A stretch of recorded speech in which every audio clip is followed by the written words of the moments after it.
आर'नाइ 5G YouTube channel नायगिरि लोगो नोंथांमोननिसिम दिनैनि गोदान भिडिअ'आव आरो फिन खेबसेबाव बरायफिनबाय। दिनैनि गोदान भिडिअ'आनो जाहैबाय खेतियकफोरनि थाखाय मोनसे गोनांथार आपडेट लानानै फैदों।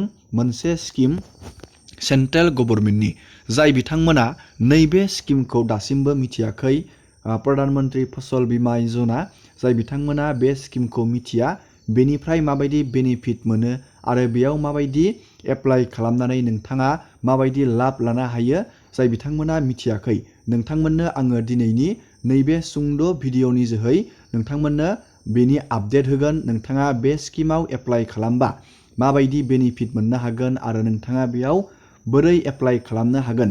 जाय बिथांमोना गोरिब खेतियक, फिसा स्मल फार्मार, नोंथांमोननि थाखाय नैबे प्रधान मन्त्रि फसल बीमा योजना स्किमा मोनसे गोनांथार स्किम। बे स्किमानो जाहैबाय सेन्ट्रेल गभर्नमेन्टनि। नोंथांनो नैबे प्रधान मन्त्रि फसल बीमा योजना स्किमा माबायदि गोनां, आङो बेनि नोंथांमोननो मोनसे आपडेट, नोंथांमोननो इनफरमेसन हिसाबै खोथाहरग्रोनि।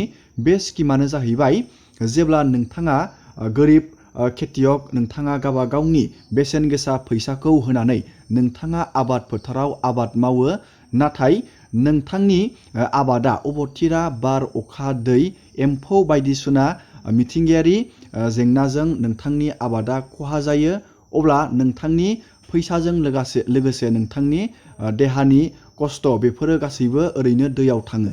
नाथाय नोंथाङा नैबे प्रधान मन्त्रि फसल बीमा योजना स्किमाव एप्लाइ खालामनानै नोंथाङा बेयाव बीमा इन्सुरेन्स खालामनानै दोनोब्ला नोंथांनि बे खहा जानाय आबादनि खरसाखौ नोंथाङा नैबे स्किमनिफ्राय मोनफिनो। प्रधान मन्त्रि फसल बीमा योजना स्किमनिफ्राय नोंथाङा रोखा जाबाय जानो हागौ। बे मोनसे बीमा स्किम।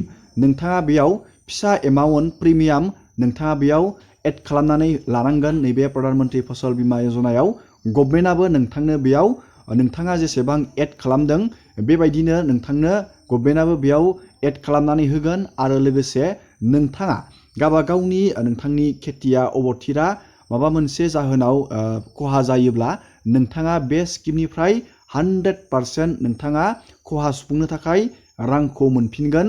नैबे प्रधान मन्त्रि फसल बीमा योजना स्किमनिफ्राय नोंथाङा रोखा जाबाय जानो हागौ। दानिया बेयाव नोंथाङा माबायदि बेनिफिट मोननो हागोन, नैबेयाव मोनसे केलकुलेसन होनानै दोनखादों। जोङो बे केलकुलेसननि मददाव नायगोन आरो जोङो नायगोन नेक्स्टआव नोंथाङा बे स्किमाव माबायदि एप्लाइ खालामनो, जोङो बेनि एप्लाइ प्रसेसखौबो नायगोन। नोंथाङा बेयाव बोरै एप्लाइ खालामनो हागोन। जाय बिथांमोना स्मल फार्मार, नोंथांमोननि थाखाय बेयो मोनसे इम्परटेन्ट स्किम। गोबां लाख लाख खेतियकफोरा बेनिफ्राय गोबां रां मोनगासिनो दं।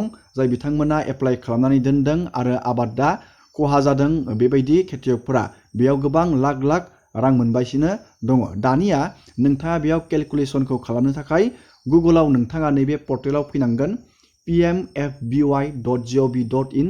आङो लिंकखौ भिडिअनि डिसक्रिपसनाव होखादों। नोंथाङा लिंकनि जोहै थांबाथाय नैबे पर्टेलाव फैनानै नैबेयाव केलकुलेसन खालामनानै नायनो हागोन। नोंथाङा बेसेबां फैसा बेयाव प्रिमियाम दोनबाथाय बेसेबां मोनगोन। जोङो बेयाव दानिया नैबेयाव क्लिक खालामनानै नायदिनि। आं दानिया बेयाव क्लिक बानायबाय। नोंथाङाबो बेबायदिनो क्लिक खालामनानै नायनो हागोन। बेयाव बेबायदि मोनसे पेज गेवगोन। नैबेयाव नोंथांनि सेसनखौ नोंथाङा बेयाव क्लिक खालामनांगोन। नोंथांनि बेयाव फसलनि नोंथाङा बेयाव सेसनखौ क्लिक खालामनांगोन। रबि फसल, खरिफ फसल दङ। जोङो नैबे खरिफ फसलनिखौ नायगोन। आं बे खरिफआव थुबाय। दानिया नोंथाङा नैबेयाव इयाराव क्लिक खालामनांगोन। नोंथाङा माबे इयाराव बे स्किमखौ एप्लाइ बानायगोन। आङो नैबेयाव 2024आव क्लिक खालामबाय। दानिया नैबेयाव स्किमाव नोंथाङा बेयाव क्लिक खालामबानो जाबाय स्किमाव। आरो नैबे प्रधान मन्त्रि फसल बीमा योजना बेखौ नोंथाङा क्लिक खालामबानो जाबाय। बेबायदि दानिया नोंथांनि स्टेटखौ बेयाव क्लिक खालामबानो जाबाय। आङो बेयाव आसामखौ क्लिक बानायबाय। नैबेयाव नोंथांनि डिस्ट्रिक्टखौ बेयाव क्लिक खालामबानो जाबाय। आङो बेयाव मोनसे डिस्ट्रिक्टखौ क्लिक खालामनानै होबाय। दानिया नैबेयाव क्रप होदों। बे क्रपआव नोंथाङा सिलेक्टआव क्लिक खालामबानो जाबाय। नोंथाङा मा खेतिनि थाखाय बेयाव इन्सुरेन्स खालामनो नागिरदों बा बानायनानै दोनदों, नैबेयाव नोंथाङा होबानो जाबाय। आं नैबेयाव पेदिखौ होबाय, माइ आबादनिखौ आं बेयाव होबाय। दानिया नोंथांनि हाखौ सोंदों बेयाव नोंथांनि हाया बेसेबां हेक्टर दं। आङो बेयाव 2 हेक्टरनिखौ नायगोन। 2 हेक्टर आङो बेयाव हाखौ सिलेक्ट खालामबाय। बेबायदि 2 हेक्टर हानि आङो प्रिमियाम बानायबा बेयाव बेसेबां मोनगोन, आङो दानिया बेयाव नायनो हागोन। दानिया बेबायदि क्लिक खालामनानै नोंथाङा नैबे केलकुलेसनाव नोंथाङा क्लिक खालामनानै होनांगोन। केलकुलेटआव आं दानिया बे केलकुलेटआव क्लिक खालामनानै होबाय। दानिया नोंथाङा नैबेयाव नुनो मोनदों नोंथाङा बेयाव बेसेबां प्रिमियाम होबा बेसेबां नोंथाङा बेयाव इन्सुरेन्स नोंथाङा मोनहैगोन कभारखौ नोंथाङा नैबेयाव नुनो मोनदों। आङो बेयाव माइ आबादनि थाखाय नैबेयाव 2 हेक्टर हानि इन्सुरेन्सखौ बेयाव बानायदोंमोन। नोंथाङा नैबेयाव नायबानो जाबाय। आङो बेयाव केलकुलेसनसो बानायनानै नोंथांमोननो देखायदों। नोंथाङा नैबेयाव नुनो मोनदों प्रिमियाम पेड बाय फार्मार। नोंथाङा बेयाव नैबे 2716 बेखिनि रांखौ प्रिमियाम नोंथाङा नैबेयाव होनांगोन नैबे प्रधान मन्त्रि फसल बीमा यजनायाव। आरो नोंथांनो गभर्नमेन्टआ नैबेयाव नोंथाङा नुनो मोनदों प्रिमियाम पेड बाय गभर्नमेन्टआबो नोंथांनो नैबेयाव 1901 बेखिनि रांखौ नोंथांनो बेयाव प्रिमियाम हिसाबै एड खालामना होगोन। आरो नोंथाङा नैबे इन्सुरेन्स कम्पानिनिफ्राय जेब्ला नोंथांनि आबादा खहा जागोन अब्ला नोंथाङा बेयाव 1,35,840 बेखिनि नोंथाङा रांखौ मोननो हागोन। 2 हेक्टरनिखौ आं नायदों बेयाव केलकुलेसन खालामनानै आङो बेयाव नायदों। नोंथाङा बेबायदिनो केलकुलेसन खालामनानै नायनो हागोन। दानिया जोङो बिनि एप्लाइ प्रसेसखौ नायगोन। नोंथाङा बेखौ एप्लाइ बानायनो थाखाय मबाइल फनजोंबो हायो, नाथाय बेयाव प्रब्लेम जायो मबाइल फनाव। नोंथाङा लेपटप बा डेस्कटपाव नोंथाङा दंब्लाथाय बेयाव इजियावनो एप्लाइ खालामनानै हागोन। आङो बेनि एप्लाइ प्रसेसखौ लानानै फैबाय दं। जुदि नोंथाङा एप्लाइ खालामनो रोङा अब्ला नोंथाङा CSC सेन्टाराव थांनानै इजियावनो एप्लाइ खालामनानै लानो हागोन प्रधान मन्त्रि फसल बीमा यजना स्किमखौ। दिनैनि भिडिअखौ आङो बेखिनियावनो फोजोबबाय। नोंथांमोना भिडिअखौ नायनानै मोजां मोनदोंबा लाइक खालामबानो जाबाय। चेनेलाव गोदानबा चेनेलखौ साबस्क्राइब खालामबानो जाबाय। आङो थाबैनो बिनि एप्लाइ प्रसेसखौ लानानै फैबाय दं।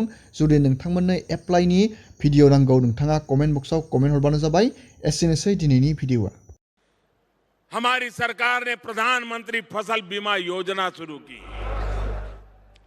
और किसानों को ये ऐसी प्रधानमंत्री फसल बीमा योजना बनाई कि जिसके कारण अगर किसान की फसल तैयार होने के बाद खेत से बाजार जाने के बीच में ही अगर कोई बहुत बड़ी आपदा आ गई और फसल बर्बाद हो गई तो उसको भी बीमा देने की योजना हमने बनाई।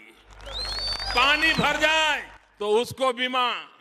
अरे किसान खेत में बुआई कर दें, सोइंग कर दें और सोचता है कि 15 जून को बारिश आएगी, 20 जून को आएगी, जुलाई में आएगी, अगस्त में आएगी, लेकिन बारिश नहीं आई तो भी भारत सरकार ने ऐसा बीमा दिया है कि तो भी किसान को मिनिमम प्राइस मिल जाएगा ताकि उसकी साल बर्बाद न हो जाए।